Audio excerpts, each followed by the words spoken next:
Okay, welcome to a deep dive. Today, we're cracking open a stack of sources that really tackle a significant issue here in Australia: access to justice. Yes, specifically focusing on what happens when, you know, regular people, small businesses, farmers find themselves needing to challenge big banks or financial service providers. It's a David and Goliath situation, often, isn't it? And this deep dive, it's really about navigating this material for you. Exactly. The key theme weaving through these sources is this concept of equality of arms, or maybe the lack of it. Right. Do people have a fair shot legally, financially, when they're up against these huge institutions? The sources seem pretty clear the answer is often no. They paint a stark picture, and they use this analogy which really sticks with you. Are we building a fence at the top of the cliff to stop people getting into financial trouble with banks? We're just running a hearse at the bottom to pick up the pieces afterwards. Precisely. So we'll unpack the problems these sources identify, look at some past efforts to address them, and examine a pretty specific solution that's proposed. Okay. Sounds good.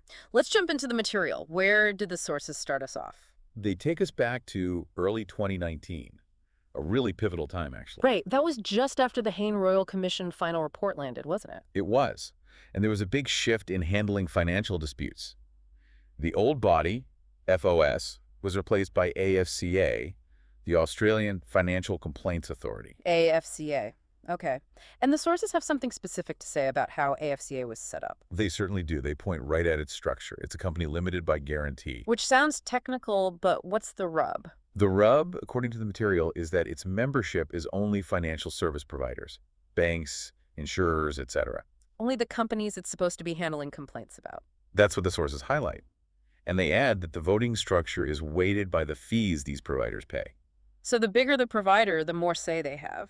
Essentially, yes. Hmm. And the sources don't mince words here. They use this pretty provocative phrase, Mhm. stating it effectively puts the criminals in charge of the court. Wow. Okay, that's direct language from the source material. Very direct.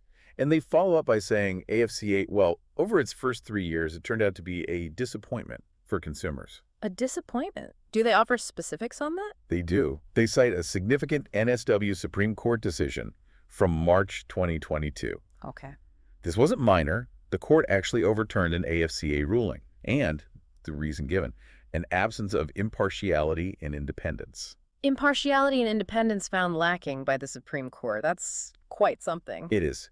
And the source suggests, look, if more people could actually afford to take AFCA decisions to court, which is incredibly expensive, we might see a lot more judgments like this one. So it's potentially a systemic issue, not just a one-off, according to this material. That's the implication drawn in the sources, yes. Yeah. They even critique the name of the establishing bill itself. A name? Yeah, the Treasury Laws Amendment, putting consumers first establishment of the Australian Financial Complaints Authority, Bill 2017. The sources flag this as, well, a misrepresentation. Putting consumers first. The sources clearly disagree with that framing, based on the structure and outcomes. And they make a point of noting the bill was enacted by a former ANN banker. Okay.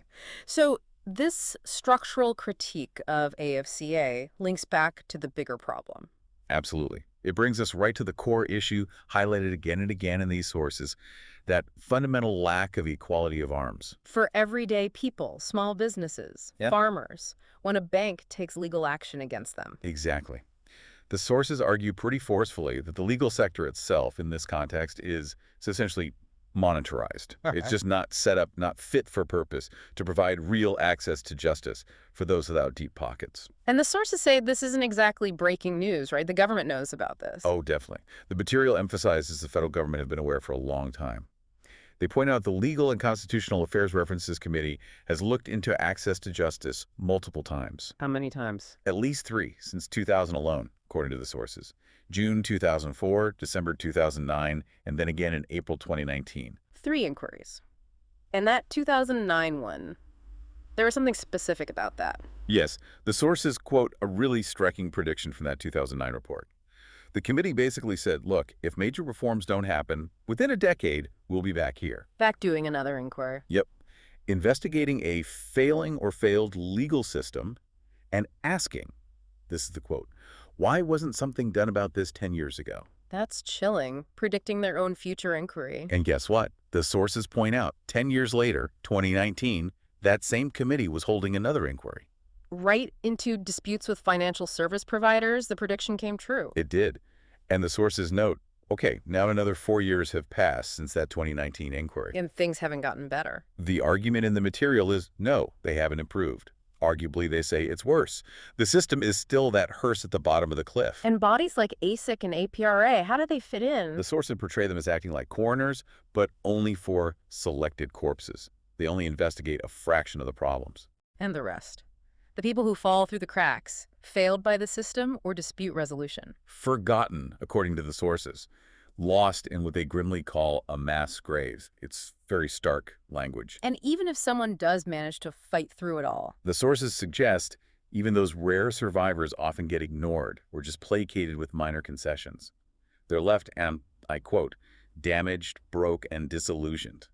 No real justice. okay, so that's a pretty bleak picture of the problem and the history. Did the sources look at any specific attempts to, build that fence at the top? They did focus on one major attempt, Labor's policy pledge from around the 2019 election. Ah, I remember hearing about that. Wasn't it about free legal advice? That's the one. Free legal advice for small businesses and farmers battling banks. Big promise. And the sources acknowledged this was significant, a real step towards addressing that equality of arms issue. Yes, they credit it as the first time a major party really committed to tackling that power imbalance head on. A first step towards that I fence. sense a but coming. There's a but.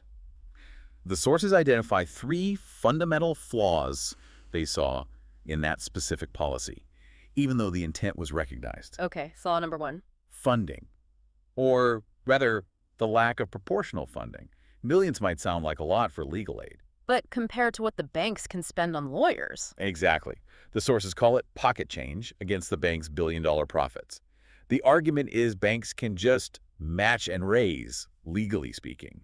They can use tactics the source describes as deceive, delay, and deny to simply outspend and outlast the other side. Right, so the funding wasn't enough firepower. What was the second flaw? Fragmentation. Any expertise, any useful intelligence gained about how to fight these cases, it would just be scattered Scattered where? across what the sources call an underfunded and overworked network of community legal aid centers. There was no central hub to collect that knowledge, build on it, develop strategy. So good work might happen in one place, but nobody else learns from it. Pretty much. Valuable intel gets lost. And the third flaw, What's number 3? lack of management and control. The sources argue the whole system, being fragmented like that, would be really vulnerable Vulnerable how? to what they call white anting, being undermined from within, perhaps subtly, or just susceptible to influence, maybe even coercive control from the financial service providers themselves. Wow. So the solution could itself be compromised by the very entities it's meant to challenge? That's the concern raised in the material, yes. Okay, so we have this long history. Problem identified repeatedly, inquiries held, predictions of failure coming true, a specific policy attempt critiqued for fundamental flaws. Right. And because of all that, the sources basically say, just pointing the finger again and saying, hey, government, fix this, which has happened before, isn't going to cut it. Nothing fundamental has shifted despite all the reports and submissions. And they emphasize this needs a federal solution, not state by state. Absolutely. Because the banks, the big law firms they use, they operate nationally. They share strategies, resources. So the counterforce, the solution, needs to be national too. It needs equivalent expertise, strategy, resources to actually stand a chance. That's the argument laid out, which leads us directly to the specific proposal detailed in these sources. The solution they put forward. Yes, the establishment of a federal financial services law force, FSLF. A law force. Okay. How is this presented? It's framed as a way for the current Labor government to, quote, honor past promises, thinking back to that 2019 pledge. But with changes. With a couple of tweaks, as the source puts it, designed specifically to fix those flaws identified in the earlier policy. Okay, so how would this FSLF work, according to the material? What are the tweaks? Well, firstly, centralization.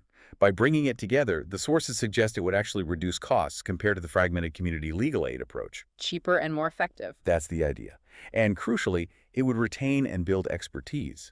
All that knowledge about bank tactics, legal arguments, it stays in one place, gets stronger over time. Addressing that fragmentation flaw. Exactly. And it would be firewalled, designed to be protected from outside influence, from that white anting or FSP control risk. Okay.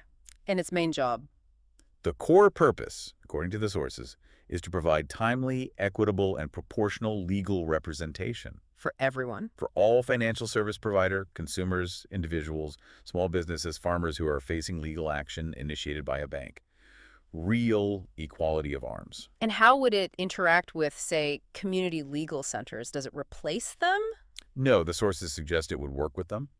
It would support and fund that network, but proportionally based on the action needed. More strategic, perhaps, working alongside the central FSLF. I see. So it's a combined approach, but led centrally. That seems to be the model proposed. And the Yeah. call to action in the source material is very direct. How so? They're explicitly asking the labor government, build the fence, build the promised fence at the top of the cliff by creating this specific federal FSLF. They're really pushing this specific model. Very much so. The sources even state that every single labor member and senator has been written to, personally, demanding this federal FSLF to tackle what's called the ongoing festering issue of access to justice. That's quite a campaign described in the sources, a very specific prescription for a long-standing problem. It is. It ties together the history, the critiques, and offers one concrete, nationwide potential solution aimed squarely at leveling that playing field. So, quite a journey through these sources. We've seen the stark picture of the power imbalance in financial disputes. Yeah, that lack of equality of arms. We've touched on the long history, the repeated inquiries acknowledging the problem, but not really fixing it. The critiques of the current systems like AFCA and those identified flaws in past policy ideas like the 2019 pledge. And culminating in this specific proposal detailed in the material for a federal financial services law force, the FSLF presented as that potential fence at the top of the cliff. Years of reports haven't solved it, and the sources argue pretty strongly that you need something properly resourced, nationwide, centralized, to actually make a difference against the big players. It certainly lays bare the massive challenges people face. And it brings us back, really, to that core analogy and leaves a big question hanging, doesn't it, for you listening?